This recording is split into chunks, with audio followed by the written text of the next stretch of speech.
Mrs. Sims, and we are back with more London Detective Mysteria. And I told you in the last part I was getting my new TV today, and holy fucking shit, this is excessively huge. I am in the damn TV. Like, I am in this game. Like, it is weird.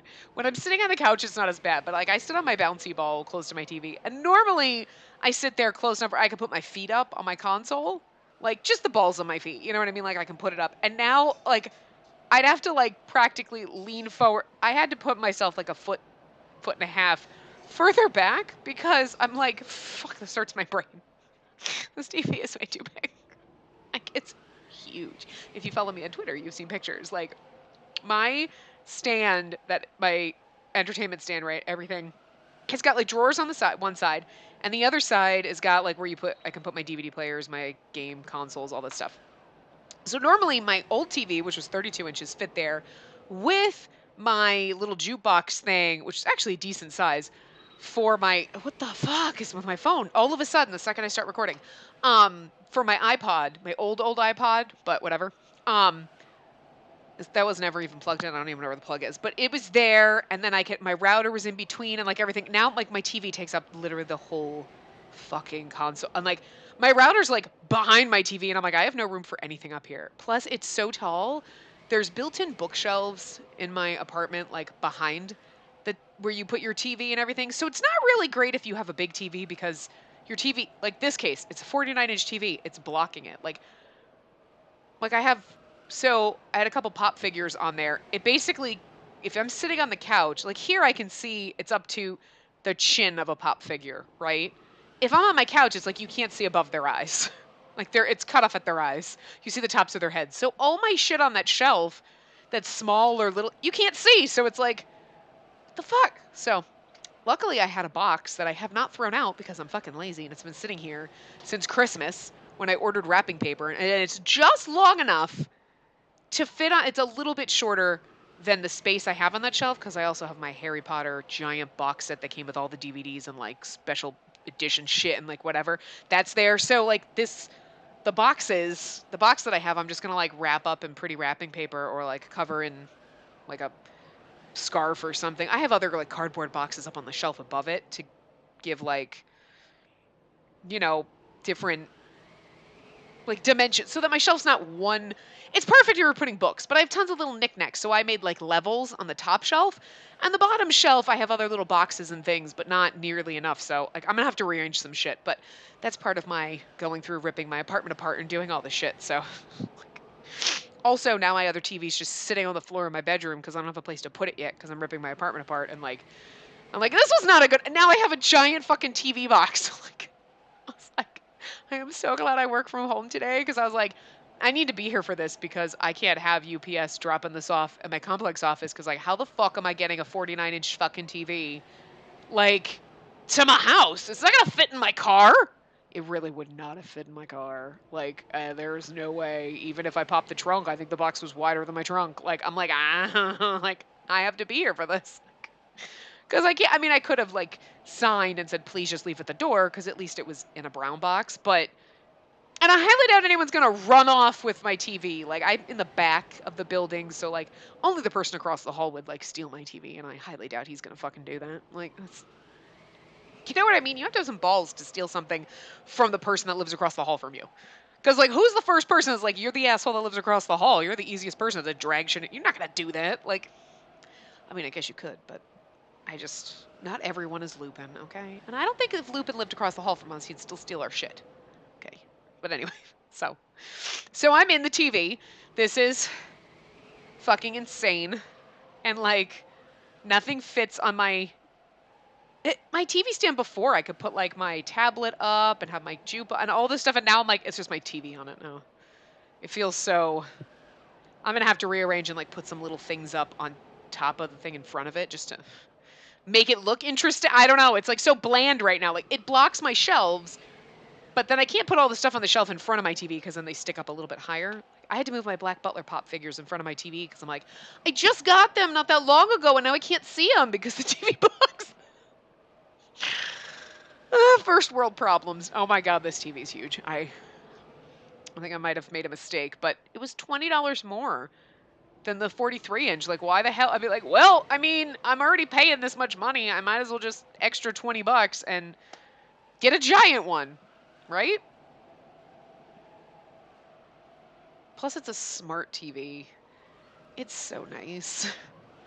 It's so nice to just be able to click things and not have to be like, stupid Fire TV stick, unplug it, plug it back in.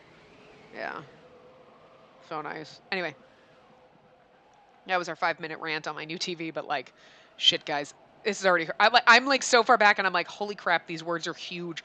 I could probably read them if I sat in the against the far wall in my fucking dining room. I could probably read this shit. So, wow. Anyway, like I think I was getting a little motion sick during the like intro because the screen is like fucking huge. Anyway, so. Once we finished and our bellies were satisfied, we retired to the tower's ground floor.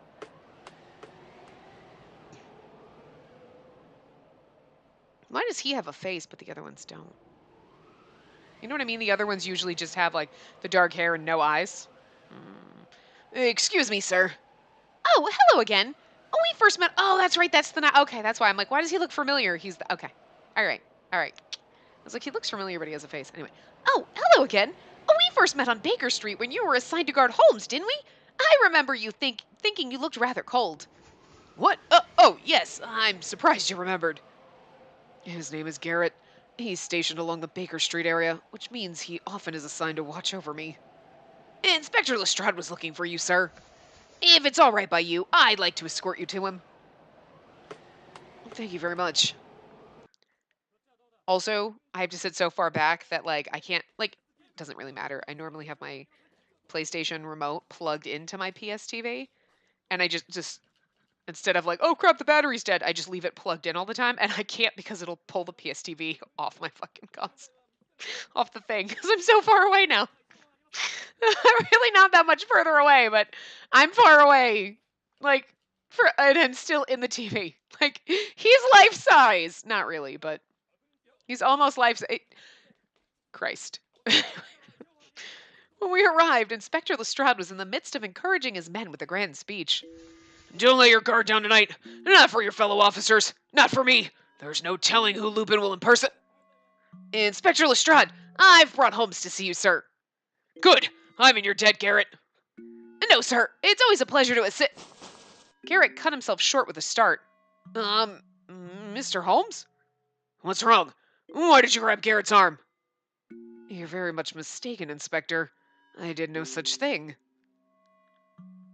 The Garrett I know is an exceptionally well-mannered, conscientious young man. Whenever he has business with me, he always waits for me to finish any conversation I may be having before engaging me himself. You mean he cut him off? He cut him off so it's not Garrett? He grabbed him. He's like, why are you grabbing Garrett's arm? It's Lupin! But, pardon, what seems to be the issue here? You made no qualms interrupting the inspector to report that you had escorted me.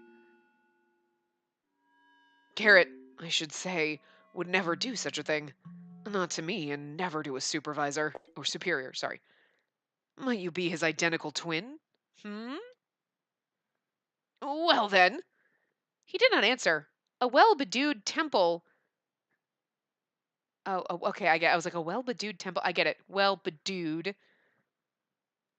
With dew of sweat on your temple. I get what they're saying here. Wow, flowery. Anyway, a well-bedewed temple sent a droplet flowing to the edge of his nose, the only proof of racked nerves from an otherwise composed man. As the drop fell to his bottom lip and clinged, he sneered. What's that in his hand? You'll have to forgive me then, detective. Garrett? I like how it's question mark. Garrett threw an object to the ground with a burst of motion. Where'd the smoke come from? Suddenly, the air around us was filled with white smoke, clouding our field of vision entirely. I feel like this one you could get so much more dramatic in the readings. It's fun.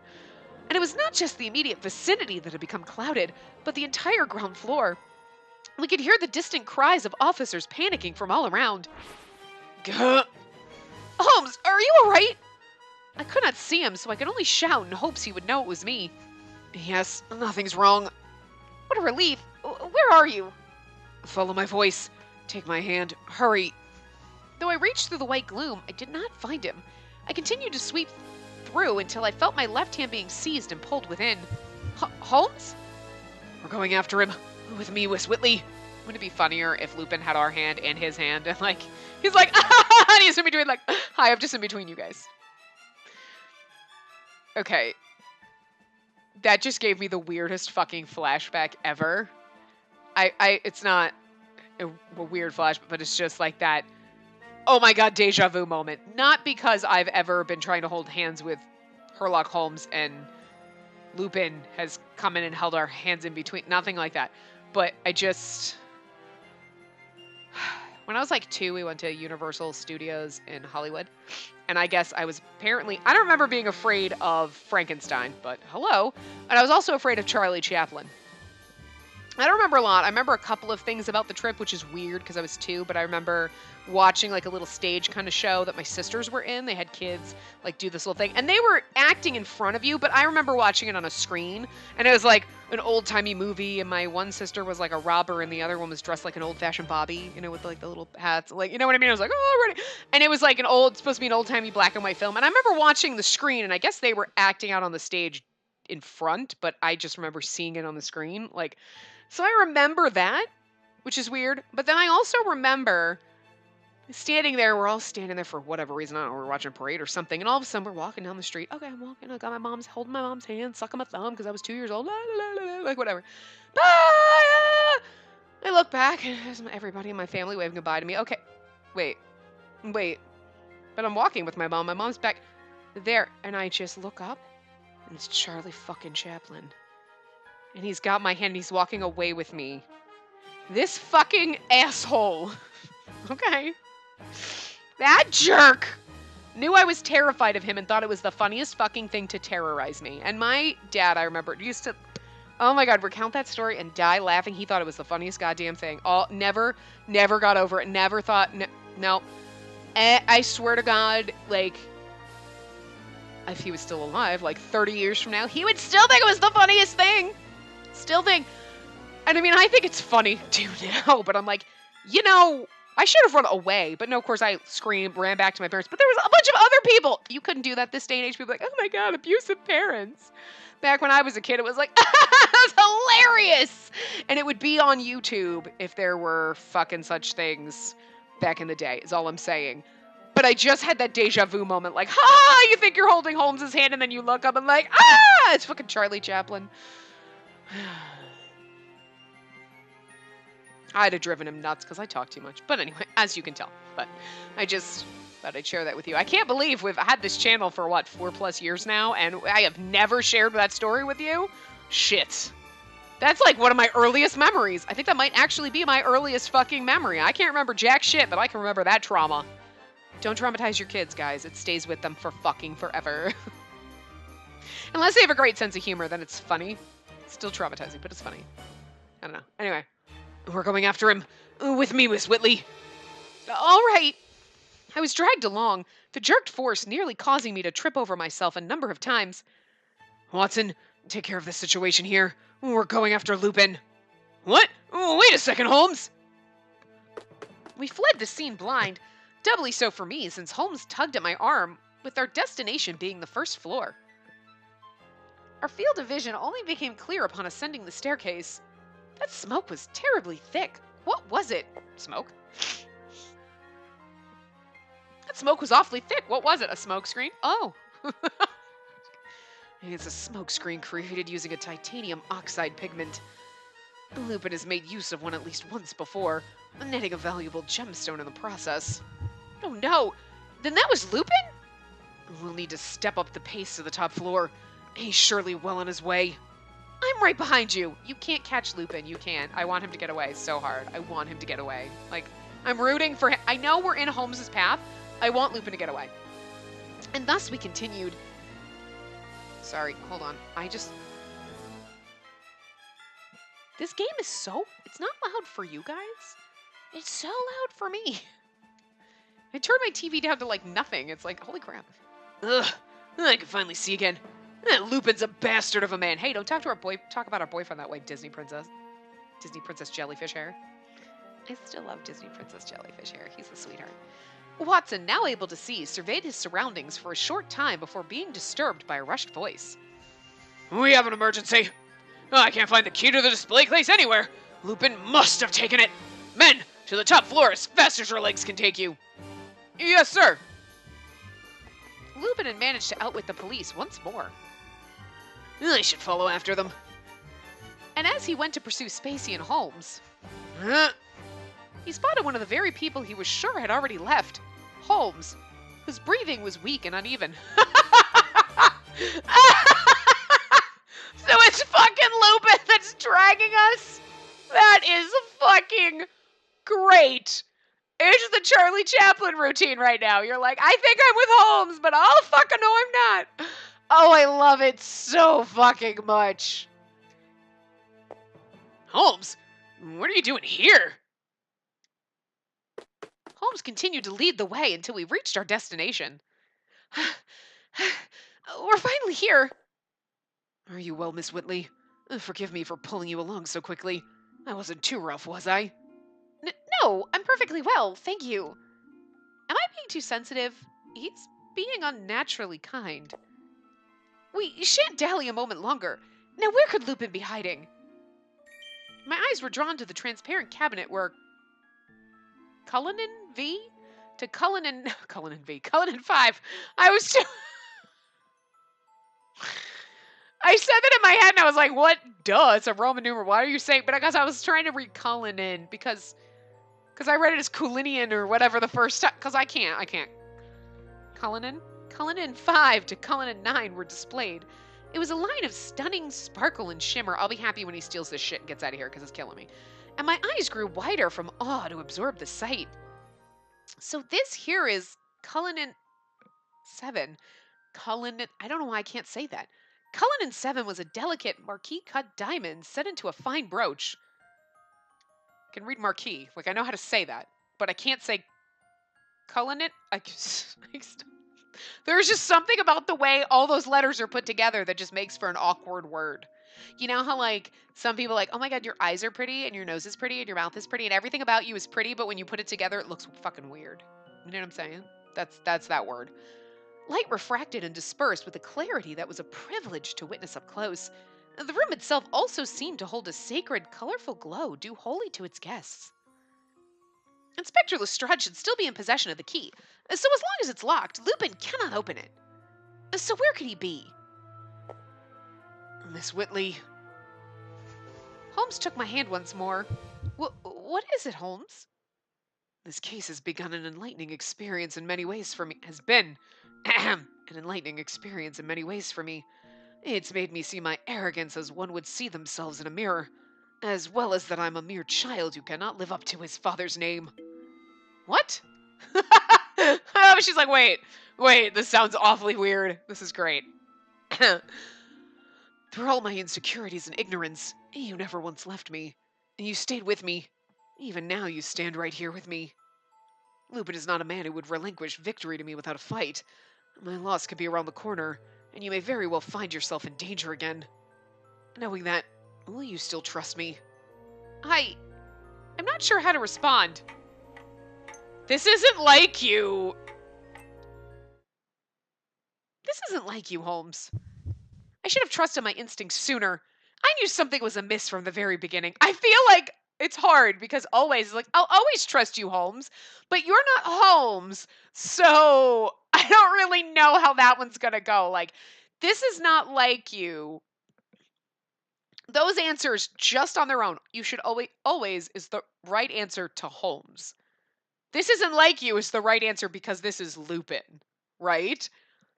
But in a way, it's kind of like you don't know. If you say always, then the real Holmes could take a love point and be like, oh, because you would always trust me, even though that was Lupin. Or at the same time, doing this, saying, this isn't like you, could also lead to love points because, wait, we're smart enough to see right through your bullshit. You know what I'm saying? Like, I don't know. This could go either fucking way. I don't know. But I just feel like, yes, I will always trust you, Holmes, but you're not Holmes, so this is not like Holmes. So. Aha! I was right. Holmes would never say something like that. He's fully capable of analyzing his strengths and weaknesses, but he would never speak so poorly of himself. Never! I pulled my hand away with force. Even I can be overcome with emotion from time to time. I feel especially so when around you, Miss Whitley. No, Holmes would never speak of loss before the battle has started. He isn't that kind of man. He's a man true to reason. He's always confident, always perceptive. He lectures me to the extent I may walk away sulking. Who's saying Miss Whitley? Oh, I'm assuming it's the real Holmes. Just what is this picture you've conjured in that confounded brain of yours? I fucking love this because all of a sudden, blue eyes, like purpley color eyes. Oh, snap. I love the way he looks. He's so adorable. Don't you want to just squeeze his face? You're like, I just want to grab your cheek. You're so cute. Why? The look on his face is adorable. He's like, what the hell? So innocent and confounded. I'm so confused. I love this. I love it. Holmes? Holmes was currently standing at the entrance and leaning on Watson for support. The deuce? Why are there two of you? Well, that was disappointingly quick. I expected you to be knocked out another 15 minutes or so. You're an extraordinary man to block the card I threw with all that smoke. I applaud you, Monsieur Holmes. I should have said that in Lupin's voice, but it's Holmes's voice, so... Although by the looks of it, you failed to achieve a clean getaway. Let's see now. You tried to block it and grazed your hand. Spot on. If you're going to babble freely, do it with your own face and voice, because this is confusing. I can see it's working, and you're doing your damnedest to pretend otherwise, but you cannot hide it from me. Ah, you're a truly unpleasant man. And you know Lupin would be saying it in Lupin's voice, but it's so confusing. The Holmes supported by Watson struggled for breath. To my side, Holmes smiled gaily. To Watson's side, Holmes battled through his poor physical state to manage a dark scowl. You can have this back. The weaker of the two made considerable effort to toss something at his twin. Now, here's the thing. I didn't notice when we were talking to the Holmes impersonator, did he have the Lupin purpley color eyes? I didn't notice. So that's fucking hilarious. Anyway. Well, aren't we a sweet boy? No! Lupin! What was thrown turned out to be a joker from a pack of playing cards. Lupin caught it deftly between his fingers. I just cannot wait. I mean, obviously we know Lupin and Lupin are the same character, but I cannot wait for the reveal to them, and then where you're like, wait, because I want them to be like, wait, what? How the? Whoa! I cannot wait for the in-game reveal for everyone else who does not know that they're the same person, because it's going to be fucking amazing. Anyway, did he use the smoke to disguise himself? Oh, and since I have an audience, Cullinan 7? Cullinan 7 is mine, and the rumors of her beauty were true. Lupin admired the brooch carelessly, spinning it about as if it were some child's toy, before placing it in his pocket. The drug's paralytic effect hasn't worn off yet, I see. What drug? You ought to know when to call it quits instead of exposing your indignity to everyone like this. Can you even stand without assistance? Oh, but since you clearly did request it, I should think not. Lupin stood fully upright and smug, the very image of vanity obtained from victory. At the opposite end, Holmes seemed as if he would buckle if left on his own. His shoulders shuddered with a disturbing urgency. How could you do this to him, Lupin? Mon Dieu! Your face is ever so lovely, Spacey. I would ask that you not dress it with that dreadful glare. I should think my arrival was well within the realm of your expectations. It was. This wouldn't be half as fun for me if I weren't holding all the cards. What inspired you to rush here with so much pluck, my dear Holmes? The diamond? Or was it Spacey? Oh my god, I'm like trying to put my foot on my console. I'm like, too far away. I almost fell.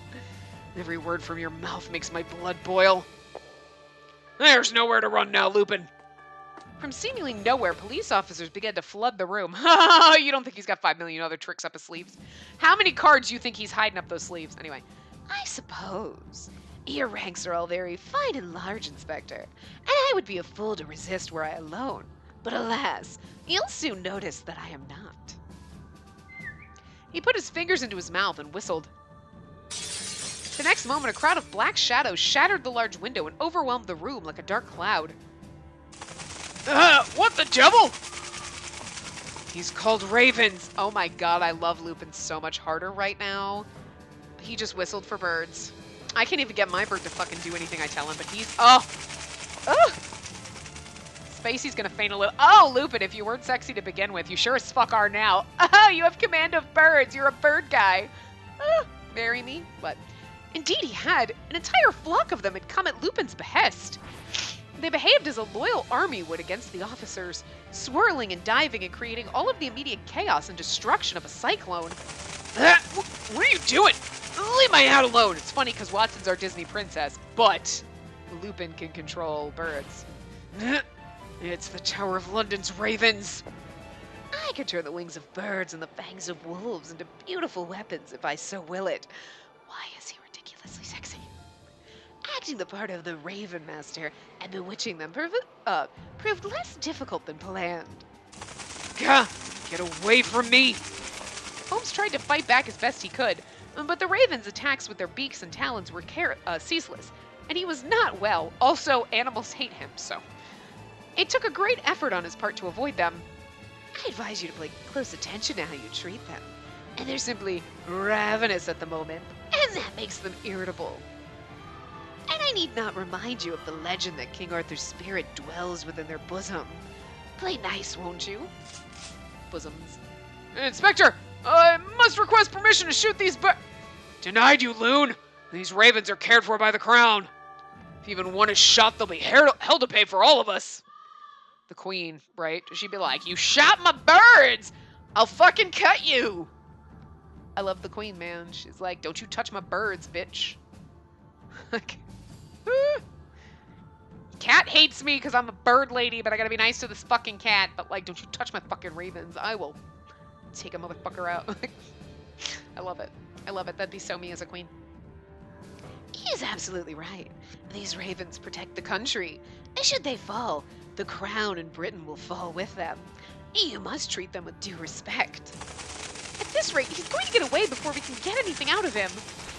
We can't hurt them, but there must be some way to get them to leave. Oh, what to do? Aha! No, let them go. Spacey, no, stop! I want Lupin to get away. Girl, don't fuck this up. Of course, I thought with delight.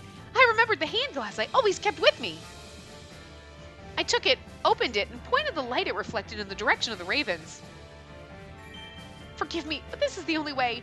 Be good and go back outside. Well, not if my bird is any indication, he would lose his shit. That would just make him worse. He'd be like, ah! Like, you see, like, if you have, like, a reflection from light hitting, like, your phone or any reflective things and it reflects on the ceiling, he loses his shit. He's like, what is that? It's like it's a demon or something. I don't know. They immediately took to the light and swarmed after it as if competing to reach it first. They would not be doing that. I mean, maybe ravens are different, but my bird is like, no! Evil light! I mean, he likes the sunlight, but you know what I mean. He doesn't like shit like that. Holmes! Get Lupin! God damn you, Spacey. Right. Holmes had been crouched over slightly, but at my signal, he charged. Lupin managed to dodge Holmes's blow by pivoting his foot, but only just. Don't take him down. I love Lupin. I want him to get away. Shh. I thought the paralysis hadn't worn off. So what if it hasn't? Well, you shouldn't have been able to move so well yet. I can't say I'm, well, particularly fond of close-range bouts like this either, and not my expertise. Lupin's natural nimbleness. Oh, that's a mouthful. Allowed him to dodge any oncoming assault, but it was clear he could not do so forever. Holmes would become the victor with time, unless he gets the fuck out. Just a little more. Suddenly, a number of ravens assaulted me at once. Good birds. tried to evade them, but it was a fruitless effort as I could only step backwards. They became seemingly obsessed with pulling and prodding at my mother's pendant. This is a memento of my mother! You can't have it! Watch out, Spacey! What? Watson called out to me, but it was too late. An unpleasant floating sensation had overtaken me. My stomach lurched before I could comprehend why I felt such a way. Did she just fucking fall out the window? In my attempts to escape the ravens, I had misplaced one of my feet, and just like that, I was being pulled backwards by gravity towards the great abyss below. This is worse than falling down a cliff, but... I'm going to fall. I'm falling. I'm falling! Miss Whitley! My mind went blank. Instinct was all that could save me, and I thrust my hands out to cling to the curtain billowing in the wind beside me. Its fabric was the only thing that kept me alive. But humans were never made for this. I could feel my hands growing weak, and my fingers growing stiff with pain. They were shaking with a severity that begged me to let go. Miss Whitley, I'm coming now. No, Holmes, forget me. Focus on Lupin. Shut up. Let Lupin go. Focus on me. But... Oh dear. Perhaps I thought too highly of you, Monsieur Holmes. And there's no beauty in a gentleman who chooses victory over a lady in need. I'm gonna just say something. Lupin would have jumped out the fucking window and saved us. So would Pendleton. Holmes, don't fucking listen to me. Fucking save my ass. This is the one of the types of instances where I will accept saving because I'm an idiot and I'm hanging for like life and death outside of a fucking window. Grab my fucking hand and pull my ass in. This is serious. Besides, even a moment's hesitation can cost you everything.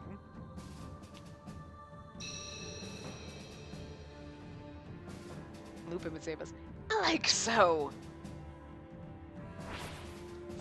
Lupin grasped my arm, pulled me back to safety, and captured me in his arms in one swift motion. See? Lupin saved my ass! Holmes. Downgrade. If you want her back, you're going to have to take our game more seriously. Come now. You're a man, aren't you? Wait. Holmes, let me go, Lupin! It pains me so, but I must have you sleep now. I know it's courageous princess, but I don't know how to say that in French, so anyway. I was encompassed by a sense of floating once more, with this one being quite pleasant compared to the first time. I could hear Lupin's whisper close to my ear. A sharp odor not unlike alcohol perforated my nose. Chloroform? The realization of what was happening dawned on me, but not before I had become quite weak. My consciousness was fading, and my vision was growing dark. No, I can't. I want to help Holmes. Not this again. My body refused to listen to me, of course. My eyelids were growing heavy. Holmes! My cries never reached him. The Tower of London's highest floor after Lupin's departure was a sight to see. What remained at the scene was a heavy snowfall of black feathers and the Queen of Clubs. Quiet had come, but in its place a concentrated disquietude could be felt more strongly. Disquietude. Yes. I don't know who's saying that, Poe. And so the gentleman thief has stolen her away for a second time. Aha! You know what the weird thing is? I should just go with my instincts. Because I was like, when I was reading them, like, I want to guess Pendleton, but I'm not sure. But anyway. Pendleton hastily yet properly ascended the staircase so as not to look anxious, and upon his arrival to the scene, the first thing he did was pick up the card and admire both sides. What are you doing here, Pendleton? He's like, I'm gonna get her back, you motherfuckers. Pendleton is the man. Lady Whitley had expressed a deep concern for Holmes earlier in the day, so I could not help but wonder if she may have come here. Oh, I see. I'm so sorry, sir. This shouldn't have happened. He's like, Pendleton, what are you doing here? What the fuck did you do with my girl? Sorry. Yes, you should be. How dare you? Well, it is done. She is now in the clutches of someone tied to spellbound, and thus at the very dangerous man. You are aware of how serious this matter is, aren't you, Holmes? Holmes, listen! The detective was petrified. Fearing the circumstances and torturing himself with questions, he asked himself, how could I let this happen? And when he could not give an answer, it made the reality all the more fearsome to him. Oh, he's brooding. Holmes. Yes. This will hurt. Pendleton! A dry clap carried throughout the deathly silent room. Did Pendleton slap him? Pendleton's palm made contact with Holmes's cheek. All he could do for a retort was give a piercing stare. He didn't punch them. Okay. Pendleton did not punch him. Pendleton bitch slapped him. I just... It's perfect. It suits Pendleton, because if you're like, Pendleton punched him. No. Pendleton may shoot a motherfucker, like, have a target, like, and be, like, fucking like a sniper and all that shit. But when it comes to shit like this, he will be like, bitch slap. How dare you? Like, God, Pendleton, every time you do something, it just impresses me. I love you so much. Oh, God, you might be my favorite character in a fucking game, like, ever. Like, I can't get it. I want a whole game about Pendleton. I would play like 2 hours or more. I would play like days, just sit here for days and just like a day in the life of Pendleton and just like lollygag around with him. Like, I don't care. I'll watch him fucking fold laundry. It'd be great. He would have some kind of witty remark, about laundry. Ugh. Anyway. If something were to happen to her, do you understand what that would mean? I know. Pride is an admirable quality, but that pride can bring about irreversible disaster at times if mishandled. This is one of those times. I'll admit that I bear partial responsibility. Upon seeing how much she desired to help you, I conceded to her strength of will and permitted her to act. But I now wonder if I was mistaken in my leniency. Pendleton's expression was calm, but his firmly clenched fists gave away that he was anything but. Having awareness of your weaknesses, and knowing the things you lack, and accepting it all is a form of courage. Why the fuck is Pendleton so wise and swear to God, he's like an elf prince. Yet you doggedly work to keep every sign of weakness locked within. A weakness is a curse to you, and you strive to never expose that side of you to anyone. What misfortune that you haven't the gift for disguising your imperfections. I'm sure you know that well. If you have time to stay here lamenting your own powerlessness, should you not focus on what you can do to rescue her? At the very least, and that is what she would do. No matter how powerless she feels, she stands on her feet and pushes on without fail. His piece said, Pendleton handed the card to Holmes and retired. Holmes, your face looks awful. This is how my face always looks. Blech! Isn't it about time you face the truth? A detective who can't figure himself out is no detective at all. It's only because you're refusing that pretentious ass. It's only because you're refusing. Anyway, it's only because you're refusing that pretentious ass was able to make off with her. Because of? Anyway. Yes, I suppose you're right. Watson. I want to save her. Will you lend me a hand? Well, that's a stupid question.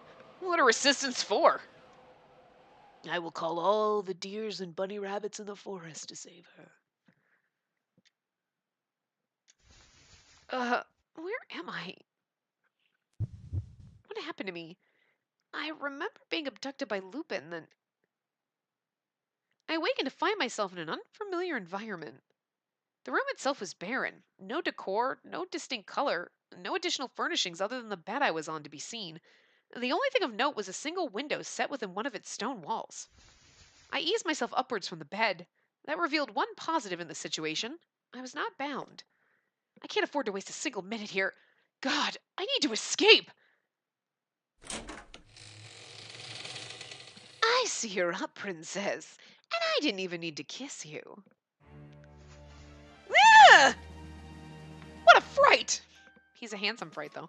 Lupin strolled into the room through its one entrance as if waiting for the perfect moment. He probably was. He's like, I've been out there for 4 hours! You're a rainbow of expressions, I must say. Each one more colorful than the last. You appeared from nowhere. It's natural to be surprised. May I ask where we are? What reason do you have to kidnap me? You'd made mention of your involvement with Spellbound, but what?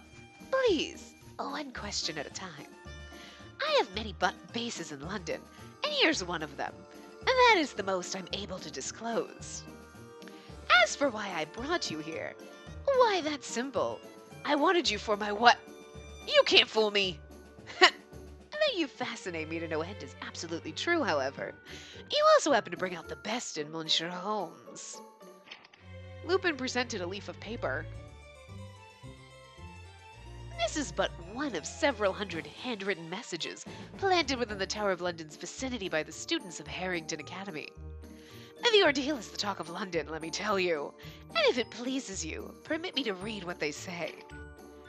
H.H. extends notice to dearest destined foe, J.L. My, Holmes is bearing his fangs for this one. It's from Holmes. Let me see. As soon as he said his name, I leaned forward and snatched the paper from Lupin.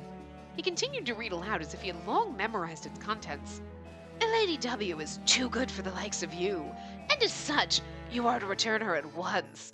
I'll be waiting on the Tower of London's highest point tonight at 9 o'clock. Wait. Goodness, he posted hundreds of these with our schoolmates in one night? And it's such a provocative notice. Love it, so provocative. You must think it's very unlike him to do this. I have a confession, Spacey. What I desire most with him is a beautiful, magnificent duel for the ages. I admit to some irritation during our last clash. He seemed unaware of my intentions. But oh, how the times changed. And the tone of this challenge suggests he's now seen, oh my god, I can't read. He's now seen he has something worth fighting for. Although, he's still not quite there. Oh no! You aren't luring him into a trap on Spellbound's orders, are you? The face Lupin returned was one of childish delight, down to the dancing of his fingers and the fidgeting of his posture as he shifted his weight from side to side. He could scarcely contain his excitement. Spellbound and I share a mutual interest, and so we work together. And nothing more, nothing less. I've done none of this because of them. The vast majority of the time, I proceed purely of my own free will. I don't want you and Holmes to get into a fight, though. I want you to run away and be free.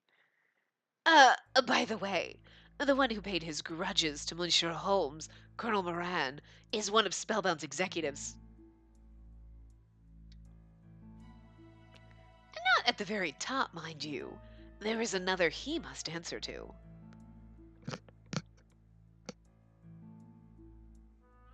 And that man is a queer one. Why, he falsified his own death, gravestone and all. People do such things? He does. I play my tricks on the public from time to time, but when I die, I'll only go out once and for all with the glory in a bed of roses. Since we're discussing him, he is currently focusing his efforts into recruiting members of the nobility, for their money if that were not obvious. I simply cannot bring myself to like him, and that arrogant personality, and his cologne is revolting. Lupin grimaced in an exaggerated manner. I love anything that is beautiful.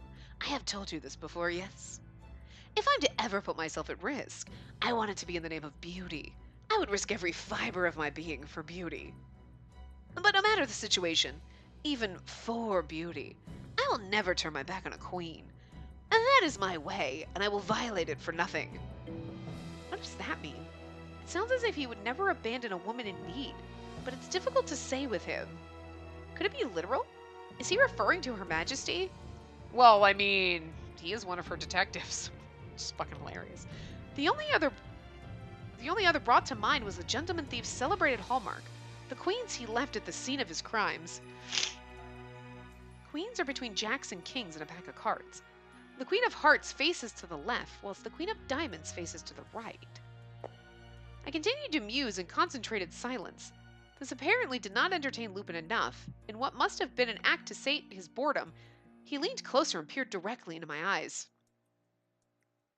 I want you to know more and more about me, Spacey. Certainly, I cannot share everything with you. He smiled sadly for a moment, as if regretful of this.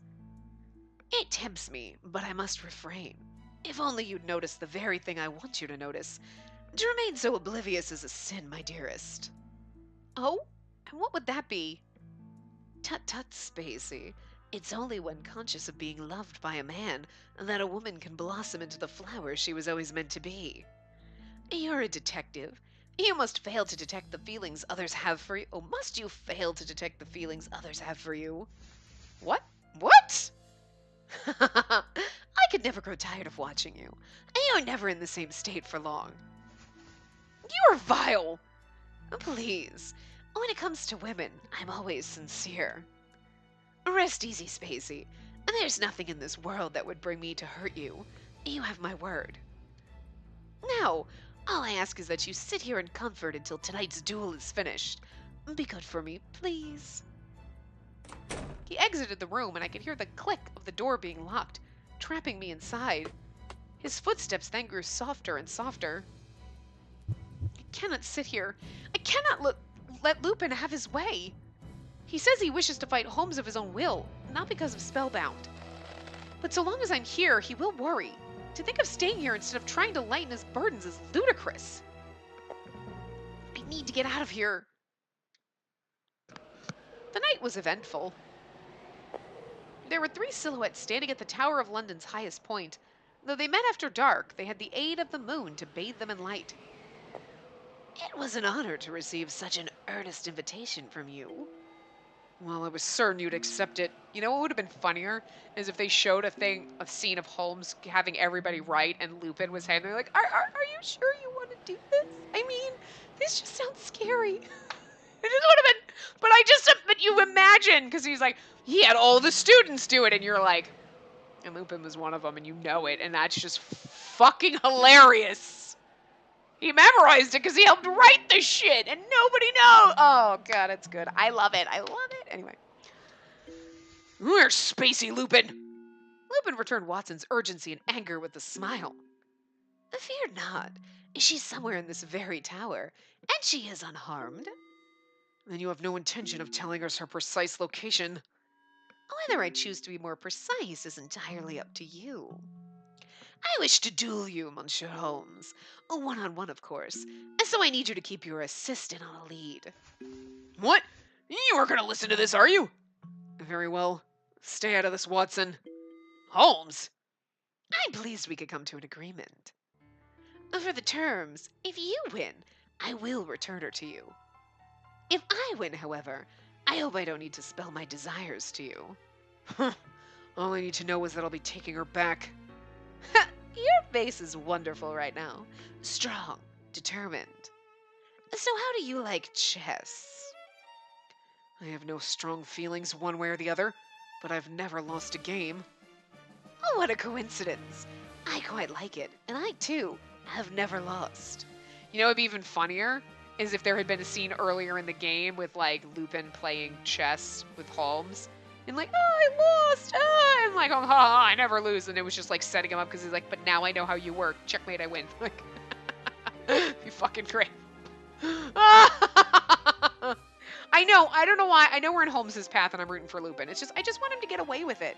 You know what I mean? Like, I'm not saying I want him to get away with us because, no, we belong to Holmes right now. But I don't want Lupin to go to jail. I just want him to go running off and be merry. He appeared rather giddy at the prospect of a competitive match, indicating in the direction of a table and 2 chairs near to them. And then may we settle this in a way where no one else can interfere? Atop the table was a chessboard. Its condition was so pristine that both the black and white squares each seemed to reflect some light from the moon. You want to decide this with a game of chess? You're to be our witness, Watson. He wants to settle this in a match of skill, where luck is to have no part in the outcome. If that's what you want. Yet, some people don't want to get in fisticuffs, dear. Okay. I love Holmes's face in this. He's like so determined, and Lupin looks fucking crazy how wide his eyes are. He's like, okay. Could have made him a little bit like, he looks crazy. They took the seats positioned opposite of one another. Still settling this with a standard game of chess strikes me as a bit dull. Are you going to play strip chess? Because I don't think I can handle that. Gutter, if you didn't know, my mind is always there, so. The seated Lupin crossed his legs and pretended to be deep in thought for a few moments, though this was only to heighten the drama. He knew precisely what he was going to propose. I know. Pay attention now. You'll like this information. Each of these white pieces has a location written within. Spacey is in one of them. If you feel you can afford to search for her during the game, be my guest. Just know that the only way to find her is to investigate directly. And you're to abide by the rules of chess when taking them. You're a gentleman, so it's only right you play a gentleman's game. It'll be on the king's piece. It's not fucking, like, serious. She's on one of these pieces. Let me guess it's the king, because that's fucking checkmate. I got the king. I know where the fuck she is. Like, I don't even know how to play chess, and I'm just, right? Like, come on. Or she's on the queen, because he said something about queens, and he has a thing with cards and queens, and so she'd be on the queen. Yeah, on the queen. Because then technically, Holmes still wouldn't win. He may get her, may get us back, but he didn't win the chess match. Lupin didn't technically win either, but he didn't lose. Oh, sneaky sons of a bitch. Oh, I like that. That's good. I like that. Anyway, Lupin picked up a white piece and waggled it in the air to encourage Holmes. I wouldn't have it any other way. Thus, the duel was to begin. Holmes! She wasn't at the middle tower's first floor written in the pawn. She wasn't at the Waterloo Barracks in the night either. You've done spectacular work taking my pieces, Monsieur Holmes. But remember that it means nothing if you lose the match. Lupin moved his bishop in an elegant stroke. The winner isn't determined by who whittles down the most of the enemy's numbers. It's determined by who claims a victory over the opponent's king. Didn't you say you've never lost? Can you take the king without taking the queen? Because that'd be amazing. Oh, you won, but you'd go, ha, she's on the king piece. She's not. Ha ha ha ha. You lost. She was on the queen. Peace out. I know the rules. Lupin took one of Holmes's black knights. He's panicking. I'm sure of it. No need to win, but we can only find her by playing the game wrong. But we need to win, but we can only find her by playing the game wrong. There has to be more to this. What can I do to give him the upper hand? But there was nothing. Watson could only wait and watch their battle. At the time, neither side was any closer to winning than the other. Yet, as the duel went on, Holmes could feel himself being lulled into a contraption from which there was no escape. With every turn, he had fewer opportunities to steal Lupin's pieces. Even if Holmes does win, it doesn't guarantee we'll find Spacey. It's been a fair game, but win or lose, Lupin still has some advantage. What can we do to turn the game to our favor? Watson glanced with a sweating brow to Holmes, whose nerves grew thinner with every decision. It's your turn, Lupin. The bitterness of which he said this was nearly palpable. Holmes! Watson! Miss Whitley? I thought you'd been kidnapped by Lupin. Good evening, Spacey. Such impatience. Could you not content yourself to wait for my return? Oh, but I did have a feeling you wouldn't be able to live without me for much longer. I live and breathe perfectly well on my own, thank you. Well, but she's like, ew, even though, you fine, boy, but whatever. What happened to you? Your arms and legs are covered in scrapes and scratches. I suppose. It was quite the adventure to make it here, but it's not as bad as it looks. The hardest part was convincing the guard to let me through the front entrance, really. After securing them so I wouldn't fall, I hung the bed sheets from the window and used them as a rope to climb down. Once I landed, I rushed to the Tower of London straight away. I noticed Westminster Abbey was visible and used it as a guide, following the Thames until I reached the tower. Oh, I was covered in dirt by the end of it. My dress became an awful mess, and my hair, I couldn't imagine the state my hair was in now. I never dared to look one along the river. The journey, coupled with the urgency in which I moved, had been taxing on my legs. I would have given anything to rest at any point, but I didn't. I was here. Mon Dieu, you escaped that room and came here on your own. Truly you are. Holmes, Lupin will never turn his back on a queen. So don't let him beat you. Now I understand. I don't need you to tell me that, Miss Whitley. I would never dream of losing. I'll admit, your chivalry is admirable. Your actions prove that you live in accordance with what you perceive to be beautiful. How very strange to be complimented by you. And not that you're wrong. So, your point? You always leave a queen in place of the treasure you've stolen. For you, a queen is a symbol. A symbol for you, and a symbol of the aesthetic by which you live. I respect your sense of beauty, which is why I will accept it and use it to my benefit. He's gonna steal his queen. For this, my good man, is simply not a duel I can afford to lose. You already have Spacey, though. I've never seen that spark in his eyes before. He's always focused when working on a case, but there's something more to this. As quiet as it is, the air feels too tense for words. They're literally dueling with chess over me, but hello? I get a choice. No offense, Lupin, I love you, but we're not in your path. We love Holmes right now, so you're not gonna win. You mustn't lose, Holmes. My virtue's on the line. Wait, what? Like, nobody think. It's like, it was a black and white affair. Holmes at one end, Lupin at his. Holmes at one end, Lupin at his. You mean the other end? I mean, Holmes at his end, Lupin at his. Like, but it's just weird how you just switch the terminology there. Anyway, and the game continued uninterrupted. It only ended after what felt like an eternity. Checkmate.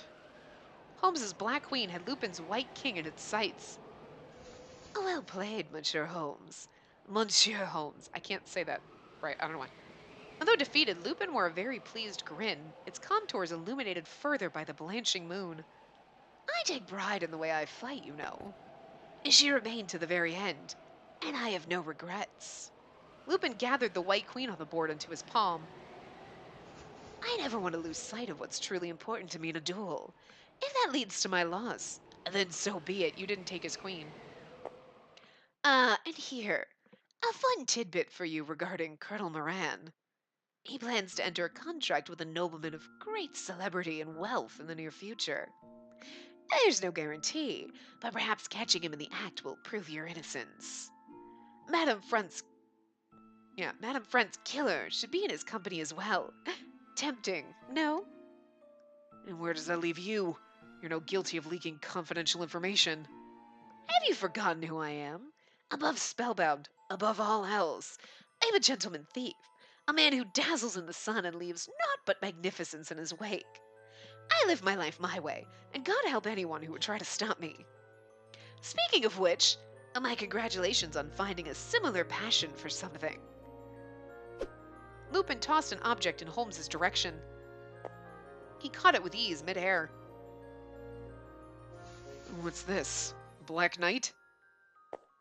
Victory is yours today, but I would never turn down a rematch with you, Monsieur Holmes. What shall we wager then? Spacey's heart will do. Pardon? You can't decide that. Thank you. Until then, I expect you to remain worth my while to defeat, on both as her knight and as a detective. I don't need you to tell me. As for you, Spacey, when next we meet, I will pursue you with all the man I am. Promise to wait for me. I'll run in the other direction. I love her sass. He never responded or even gave a proper farewell. He simply walked to the edge of the rooftop, jumped, and disappeared into the well of darkness. Every word he spouts gives me heartburn. How are you, Spacey? You look like you've been put through a terrible ordeal. Much better. There were only little scratches, so it's nothing particularly painful. That's good. I'll go fetch Pendleton then, since he's waiting outside the tower. He is very worried about you, you know. We'd best have you tell him you're all right sooner than later. Watson made his way down the stairs. And then there were two, me and Holmes. He was gazing out the way Lupin had left the scene, and I could only watch him. The silence grew unbearable, so I so badly wanted to speak. You were spectacular, Holmes. All it took was a tiny hint for you to turn the match around and win. I suppose. What was I doing? That wasn't what I wanted to say to him. But in lieu of nonsense, what could I say? I love you? Forgive me for worrying you? I know I've been a burden to you? Was he feeling disappointed in me? Angry with me? I tried to help him, but I failed. I failed again and again and again, and such a truth was heavy on my heart. Why was it so difficult to speak? Holmes? He didn't answer, which terrified me that much more. Uh, are, are you all right, Holmes? Have you taken ill? I'm just waiting for the fucking just kiss scene. This just feels like it could be like it could end in nothing and you're like, fuck, it got me all like tensed up for nothing. But don't you feel like, I feel the tension right now, like, is this it? Is this it? Is this the moment? Because it could be a great point. It's a great moment for the moment. You know what I'm saying? Again, no answer. I reached out towards him with caution. Why are you always like this? His sudden outburst made me freeze to the spot. I could not touch him, but he drew closer to me instead, gripping both of my shoulders. He did so with such strength I could only flinch. You're a hopeless fool. How can you worry about someone else after all you've been through? Do you have any idea how afraid I was? His eyes were so firmly fixed on me that I didn't know what to do. He sounded angry, but far more than that, his words conveyed just how concerned he had been for me. He looked at me like he would go pale if I were gone again. He held my shoulders like I would blow away with the wind. His intent was pure. Beyond doubt, he was terrified of losing me. And as that realization came, I could feel a certain warmth return to me, a happiness I didn't know I could feel. I should say something. I need to say something to him. I'm so sorry. I found my voice. As the words left my lips, my eyes began to well to the point where my vision blurred. I'm so sorry for worrying you. I'm truly, truly sorry. It was difficult to see, but his expression was so suddenly frantic that it only then dawned on me what was happening. It had been a long time since I last cried in front of someone. But after seeing his face, I couldn't suppress the tears. He's like, "Oh God, I made you cry." And you're like, "No, it's just because I'm sorry." Like, are, are you crying? No, I'm not. I'm not unhappy or sad. The night brought forth a grim reality to me. I was an anchor chained to his legs, a weight beyond physical measure. A part of him had to hate me for it. I wanted to know, but at the same time, knowing meant I could no longer stay with him. Every insecurity that bubbled in my mind was quelled by seeing him like this. He was angrier than I'd ever seen him, and so afraid he couldn't control it. All because of me. It made me happier than I could put into words. The more I tried to stop crying, the harder it became to breathe, so I only cried some more. I'm just so happy and relieved that Miss Whitley... It's not a kiss, but it's a hug, and it's adorable. Oh my God. We're like over time. I'm going to stop it here. I'm going to let you just look at this when we end this part, and then we'll come back and finish what he's saying. And I know we could continue just a few more minutes to kind of like wrap up the scene, but I'm really thirsty and I need to get a drink. Like, my throat is so dry, and we're at like a little over time anyway, so I'm going to stop here, and we'll pick up on this CG. So enjoy this. Like, it's such a cliffhanger, but it's an enjoyable one. You're like, oh, I can go to bed happy looking at this. Anyway, I will see you guys next time. Remember to give the video a big thumbs up and subscribe to see more.